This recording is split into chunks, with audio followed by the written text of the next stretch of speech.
मित्रांनो, यंदा मार्गशीर्ष महिना कधी सुरू होत आहे? यावर्षी 4 गुरुवार आहेत की 5? महालक्ष्मी पूजेचा योग्य विधी काय आहे? या सर्व प्रश्नांची उत्तरे जाणून घेऊया या एकाच व्हिडिओमध्ये. मार्गशीर्ष महिना हिंदू धर्मात अत्यंत महत्त्वाचा मानला जातो. देवी लक्ष्मीच्या कृपेसाठी आतुर असलेल्या भक्तांसाठी या महिन्यात येणारे गुरुवार विशेष फलदायी असतात.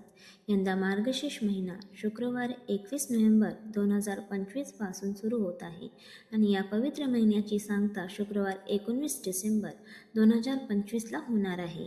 यंदा मार्गशीर्ष महिन्यात एकूण 4 गुरुवार आहेत. हे गुरुवार कोणत्या तारखेला येत आहे? चला पाहूया. पहिला गुरुवार येत आहे 27 नोव्हेंबर रोजी, दुसरा 4 डिसेंबर रोजी, तिसरा गुरुवार 11 डिसेंबरला, तर चौथा गुरुवार आहे 18 डिसेंबरला.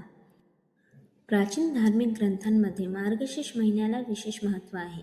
हा महिना श्रीकृष्ण व देवी लक्ष्मीला समर्पित आहे. याच महिन्यापासून सतयुगाची सुरुवात झाली असं मानलं जातं. म्हणून या महिन्यात केली गेलेली शुभ कार्ये विशेष फलदायी ठरतात. याच महिन्यात भगवान राम व सीता यांचा विवाह संपन्न झाला असं म्हटलं जातं.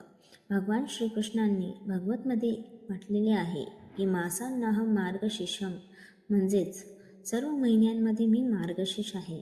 त्यामुळे हा महिना श्रीकृष्णांना अत्यंत प्रिय आहे.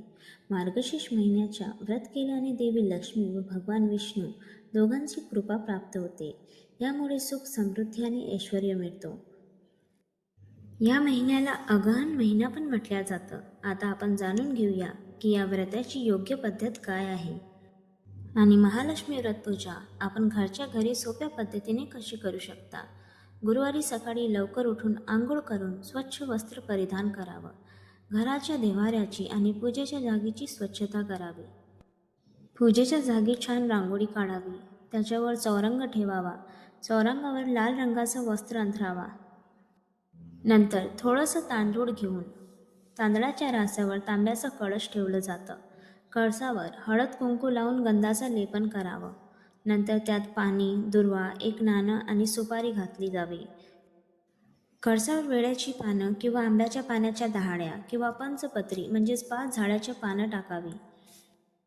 त्यावर श्रीफळ ठेवावं. नंतर थोडंसं तांदूळ पसरून देवी लक्ष्मीचा फोटो किंवा मूर्ती स्थापित केली जाते. काही ठिकाणी महालक्ष्मीचा मुखवटा देखील स्थापित केला जातो.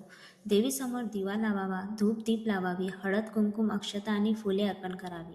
देवीला लाल रंगाची फुले विशेष प्रिय असतात. ही फुलं आवर्जून अर्पण करावी. त्यानंतर विविध प्रकारची फळं, खडीसाखर, गूळ यांचा नैवेद्य दाखवावा. काही ठिकाणी पुरणपोळी, शिरापुरीचा नैवेद्य देखील दाखवतात. आपापल्या भागातील प्रथेनुसार आपण पूजन करावं. त्यानंतर महालक्ष्मी व्रताची कथा वाचावी किंवा ऐकावी. श्री महालक्ष्मी व्रत कथेची लिंक व्हिडिओच्या डिस्क्रिप्शनमध्ये दिलेली आहे. तिथे तुम्ही महालक्ष्मी व्रत कथा ऐकू शकतात. कथा पूर्ण झाल्यानंतर देवीची आरती करावी. पूजेनंतर उपस्थित लोकांना आणि कुटुंबातील सदस्यांना प्रसाद वाटावा. पूजेनंतर मार्गशीर्ष गुरुवारचा व्रत सूर्योदयापासून सूर्यास्तापर्यंत पाळला जातो. संध्याकाळी देवीची पुन्हा एकदा आरती करून आपण फलाहार घेऊ शकतो. दुसऱ्या दिवशी पूजा उचलून ठेवावी आणि सलग 4 गुरुवारी अशीच पूजा मांडणी करावी. मित्रांनो, मार्गशीर्ष महिन्यात काय करावे व काय टाळावे हे देखील अत्यंत महत्त्वाचे आहे. तर या महिन्यात दररोज सकाळी उठून आंघोळ करून स्वच्छ वस्त्र परिधान करावे. भगवान श्रीहरी विष्णू, श्रीकृष्ण आणि देवी लक्ष्मीची नियमित पूजा करावी. विष्णू सहस्त्रनाम किंवा ओम नमो नारायणाय नमः या मंत्राचा जाप करावा. दान धर्म करावा. घरात आणि परिसरात स्वच्छता ठेवावी.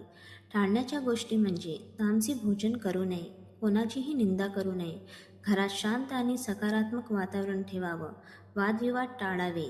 या साध्या नियमांचं पालन केल्यास तुम्हाला मार्गशीर्ष महिन्याचं पूर्ण फल प्राप्त होईल आणि देवी लक्ष्मीचा आशीर्वाद नक्कीच तुम्हाला प्राप्त होईल. ही होती मार्गशीर्ष महिन्याची संपूर्ण माहिती. मित्रांनो, जर तुम्हाला हे व्हिडिओ आवडला असेल तर चॅनलला सबस्क्राईब करा, लाईक करा आणि शेअर करा.